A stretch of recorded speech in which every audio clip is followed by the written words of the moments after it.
Lisa. I'm Mark. I'm Trini. Are you afraid to shoot the rapids? Did I ever tell you about the time I almost lost it on a roller coaster?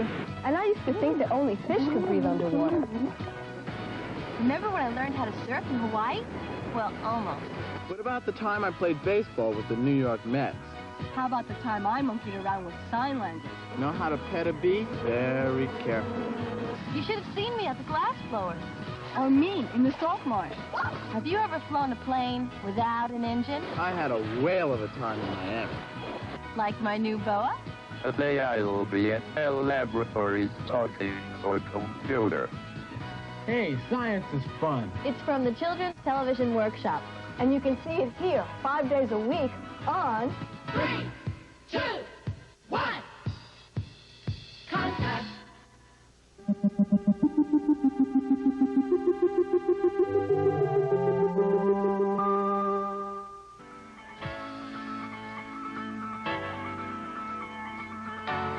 They'll not hear you. Come on in.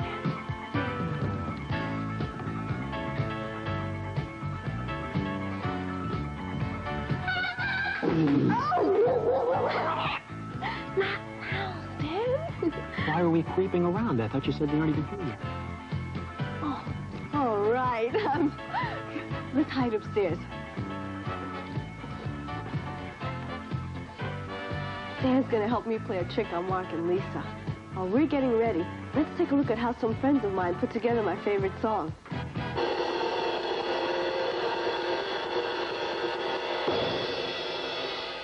I'm good with the fourth. That's about it.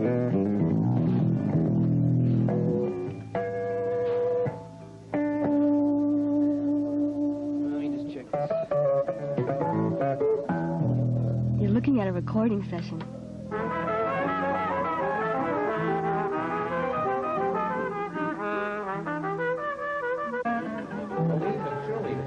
Maybe the bone, please. Yeah,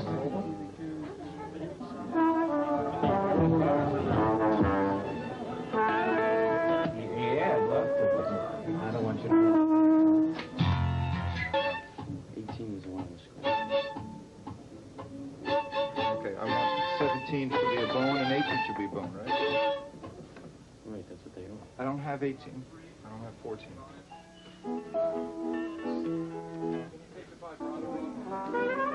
This is Tom Anthony, the composer. Here we go. Everybody tuned up? Here we go.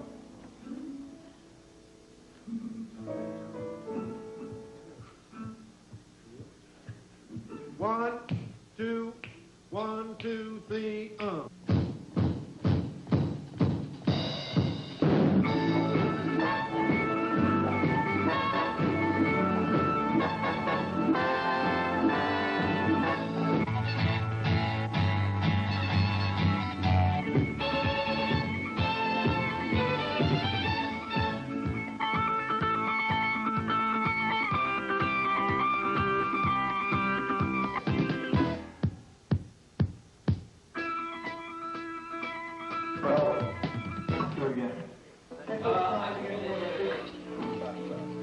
You should go to 2B Naturals.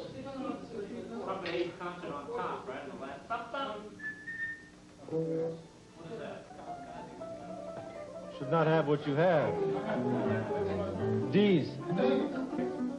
All these musicians have been brought together to contribute their part in the recording of the theme song for a brand new television series. Here we go. 1, 2, 1, 2, 3, and...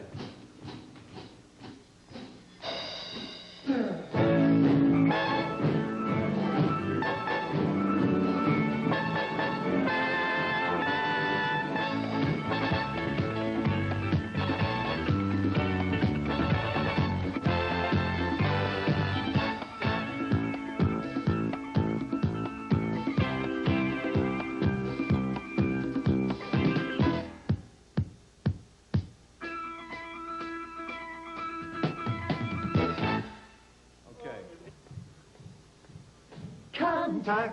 Okay, sorry. Another start. Where am I? Which phone am I in? That's you. Here we go. Contact is the answer. contact. Let's make contact. From the top. Oh, God. This will be No, up. so we can... I don't know if I can do this. I think I can. You do it. On to London. 3, 2, 1. Contact is the secret, is the moment when everything happens. Contact is the answer, is the reason why everything happens. Contact.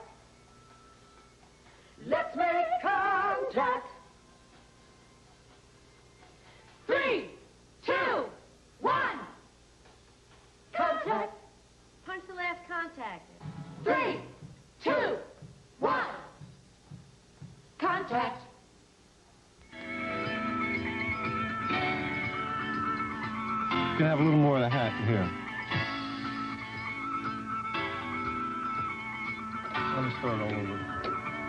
The show is about people and things and ideas all coming into contact. And it's for you. This should be our mix right here. There we go. 1, 2, 1, 2. 3, 2, 1.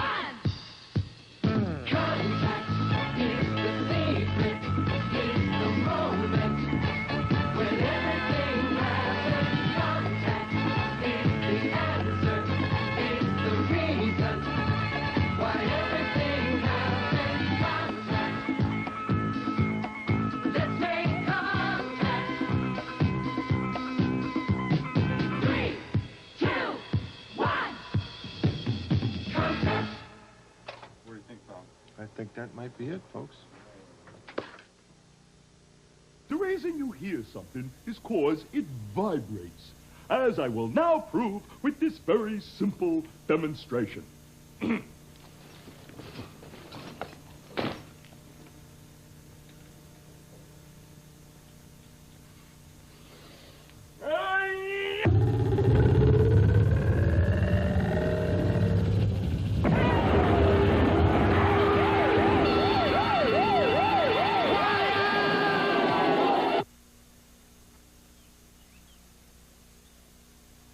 And then she says, I'm never going to date you again if you're going to act like that. And then he says, oh, really? Well, if that's the way you feel about it. Hi, Lisa. Oh, hi, Trine. How you doing? So then what happened? What you got there? Oh, this is my cheapo telephone. You want to try it? My father would love it. Yeah, right. No phone bill. Yeah. Look, now just keep the fishing line tight so the vibrations can travel along it. Lisa, you were in the middle of a story. So then what happened? I'm sorry. Your party has gone off the fishing line.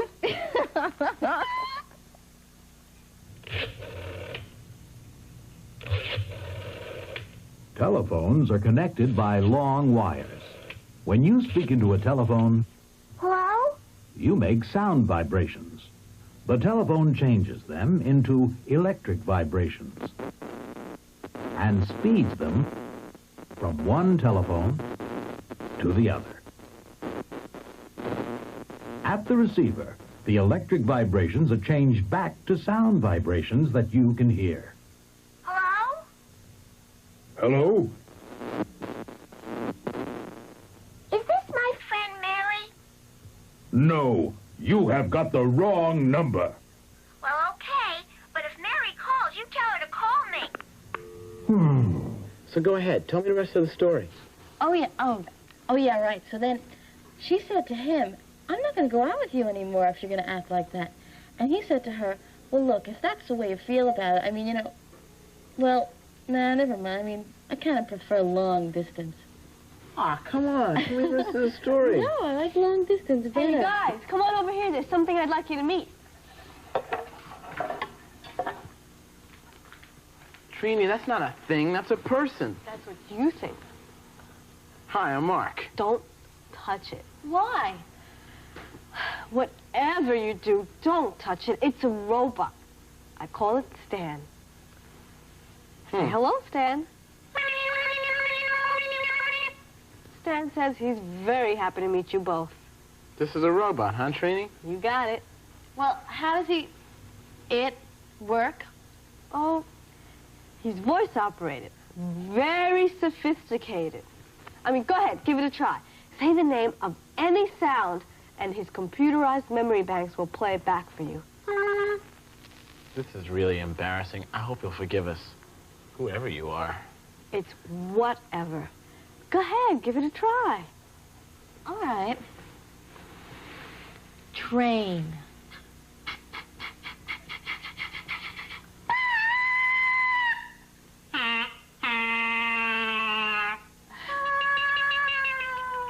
Easy. Come on, something hard. Okay, cuckoo clock.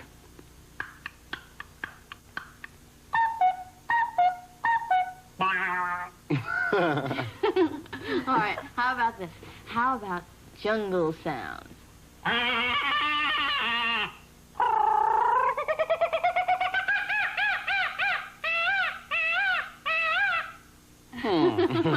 So far, so good. Trumpet.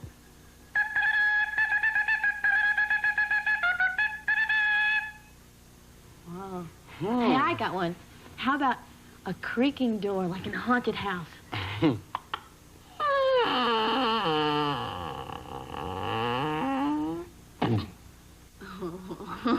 That was actually scary. I'll tell you what. How about, dial a telephone?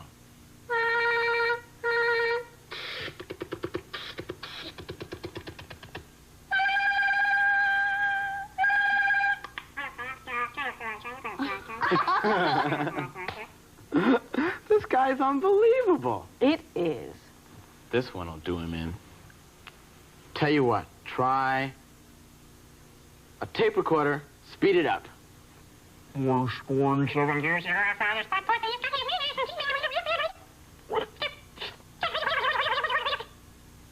Stan thought he'd rewind it for you in case you wanted to play it back.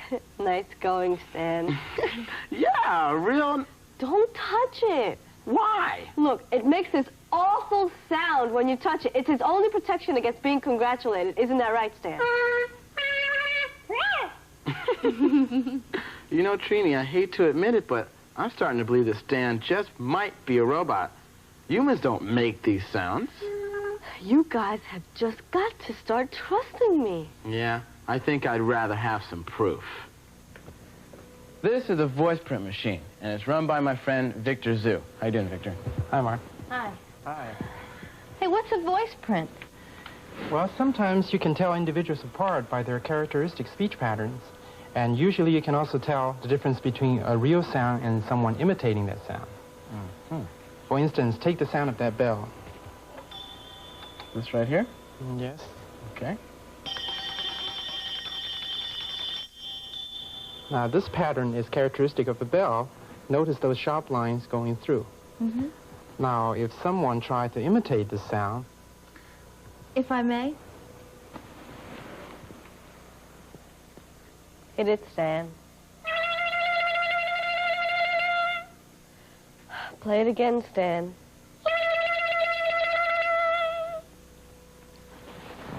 Well, notice the difference between the two patterns?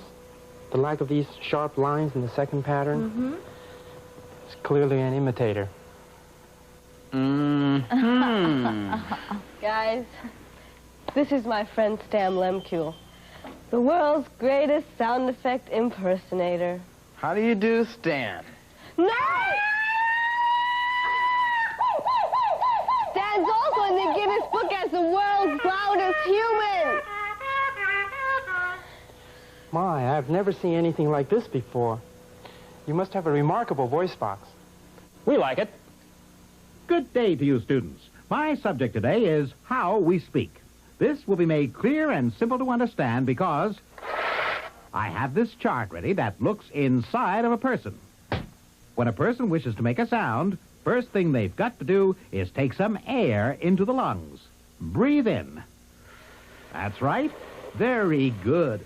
Then, when this person pushes out the air, it passes over some vocal cords here in the larynx. The vocal cords vibrate from the moving air, and this makes a sound. By shaping the mouth, And moving the tongue, the sound changes into words. Hello, hello. And that's the story from a smart person. Dumb. What's that? Charts can't talk.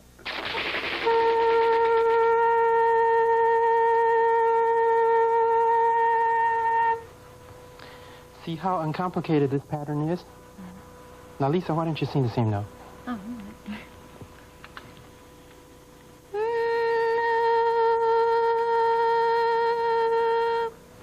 As you can see, this pattern is more complicated than that, having a lot more overtones and having a characteristic that's strictly yours. yeah. Now, Trini, you do it.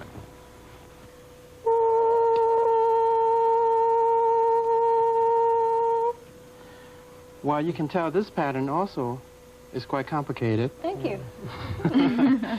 and quite different from Lisa's. You think a machine will ever imitate the human voice? As a matter of fact, they're working on it right now. I am a computer at Bell Laboratories, and I am learning to talk. Whoa. How'd you get that to work? I don't understand it. Well, maybe we shouldn't start with the machine. Maybe we should start with us and how do we talk? All right. I never even think about how we talk. Go ahead.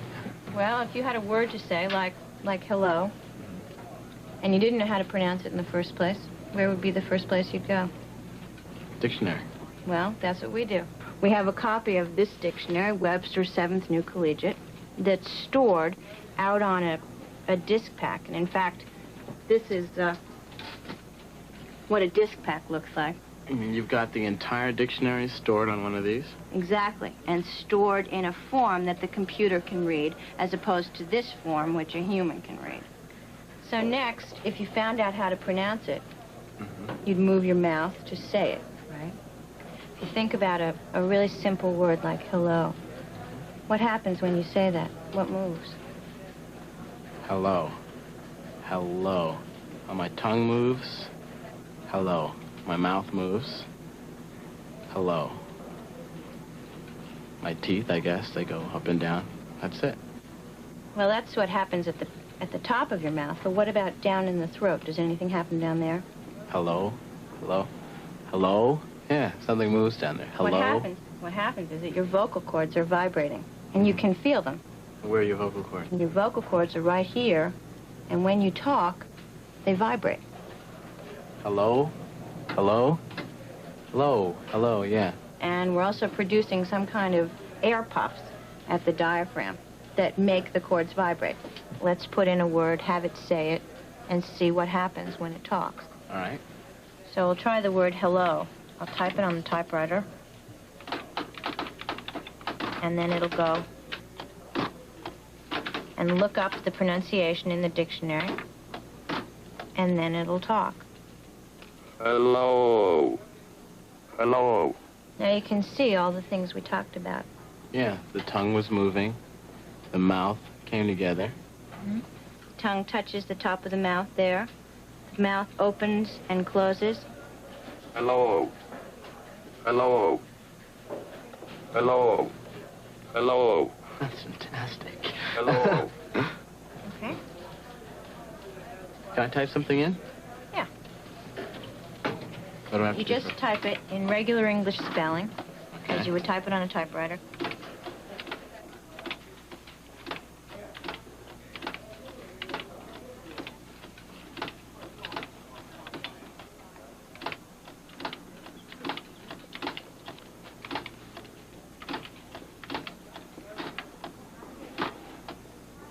My name is Mark.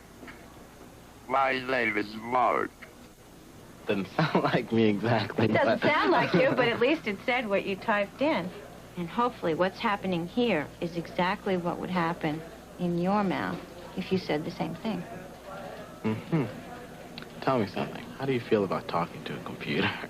You do have a tendency, especially with this computer, that you do listen to all the time, to regard it as your friend as well as a computer, which I don't know is good or bad, but it happens all the same. So you never have a chance to get lonely and wish there was somebody you could throw your coffee cup at or something like that? No. And one tries hard not to throw a coffee cup at the computer because all the circuits would blow. Bye, Susan. Thanks a lot. I really appreciate it. It's been fun. It was fun. Bye-bye. Goodbye, Mark. It was nice talking to you today. Goodbye, Mark. It was nice talking to you today. Happy to assist you. Compute. The Bloodhound Gang. Whenever there's trouble, we're there on the double. We're the Bloodhound Gang. If you've got the crime, we've got the time. We're the Bloodhound Gang. Bloodhound Detective Agency? Mr. Bloodhound sure has a lot of disguises in his closet. How do I look? Like you got a shoe shine at the wrong end. Bloodhound Detective Agency, whenever there's trouble, we're there on the double. Mr. Bloodhound isn't here. An educated what? Yes, right away. That's a new one. What's an educated what? Pig. That's what she said. An educated pig. Pigs is smart. Animals don't hardly come any brainier. And Rosie's the smartest I ever growed up. Rosie. I'll change the name, no pizzazz. Empress Antoinette. The pig with the college education. Calm down, Pop. She hasn't said a word yet. Pigs can't talk. But Rosie's full of book learning, answers questions. They're multiple choice kind. Scores about 87%, Rosie does. Fantastic! Hey. Well, See why I called you? Pop would buy the Brooklyn Bridge if I'd lend him the money. I gotta fix a flat on my truck. Listen, ask Rosie any confounded thing you got in mind, too. She'll squeal around the answer. I'll be back directly. Showtime, Empress. Let me think. Slip out. Better shadow her. Put this in your pocket. The glare will blind her. Okay. What was the name of my last show? A, Hamlet. B, Charlie's Aunt. C, the Soapy Set Special. See how famous I am? She knew. How'd you know my last show? It was 2 years ago. 3.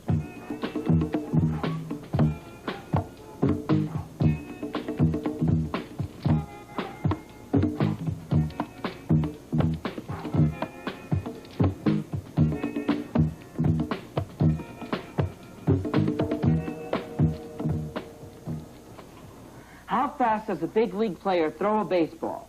About 28 miles an hour? About 40 miles an hour? About 95 miles an hour? Right on. We'll make a fortune! Get on all the talk shows. Las Vegas. My name in lights again. Soapy Suds and his Wonder Pig. Don't you think she ought to get top billing? Rotten kid. Come on, Fran. All she's asking for the poker is $4,000. I'll pay you back. Cool it, Pop. We'll offer her half. $3,000. That's half. I'll go $200. Take it or leave it. She's not changing her tires, Zach? She's sitting in a truck flipping through books? Listen, can you see her clearly from where you are now? Yep. No, she hasn't recognized me. All right, don't hang up. Let me know if you see something. Okay.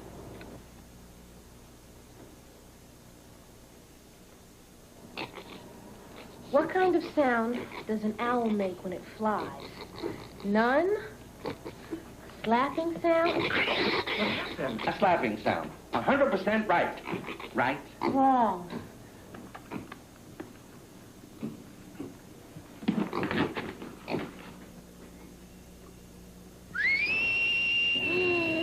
She looks like she got a pheneric.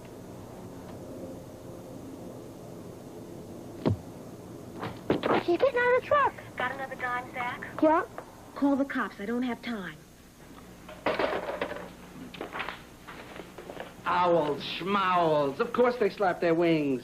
You think I only read Variety? But their feathers are specially constructed so as not to make a sound in the air. It helps them surprise their prey. Oh. You hear that, Empress? Next time, get it right. Pet City, I want to know something about animal collars. And the death in Rosie! We shall stop traffic. I'll sue. Kids, what are you going to do? Forget it. Look, you got to take a little less for the pig. She flunked ours. The best we can do is 200 smackers. Cash money? Cash. Sold. But I'm not throwing in a crown, not even a collar. Terrific. Hurry, get the money. If you say so, Pop. Hold on. It's a swindle. Are you trying to ruin my career? Miss Grungy was cueing the pig to squeal at the answers. Who is this impertinent child? Bloodhound Detective Agency.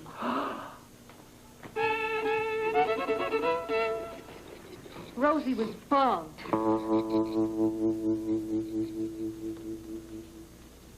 Look, a microphone.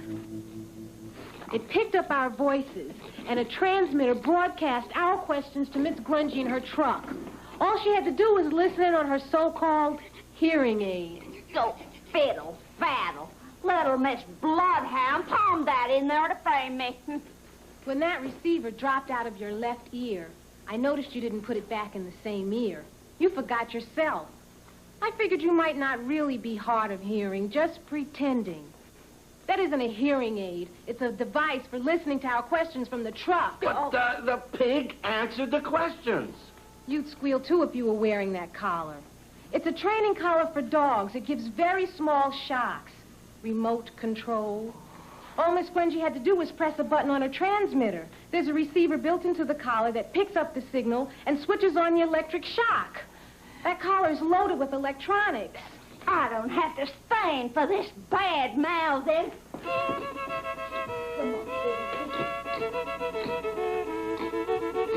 I'm leaving.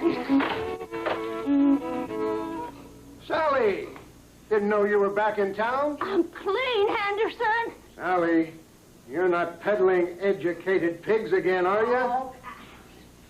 I'd better take it along as evidence. Oh, dang it. Bloodhound does it again, huh? Compute. Thank you. It was nice talking to you today.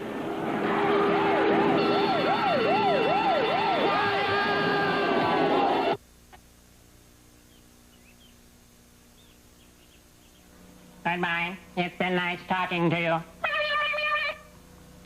Nice people.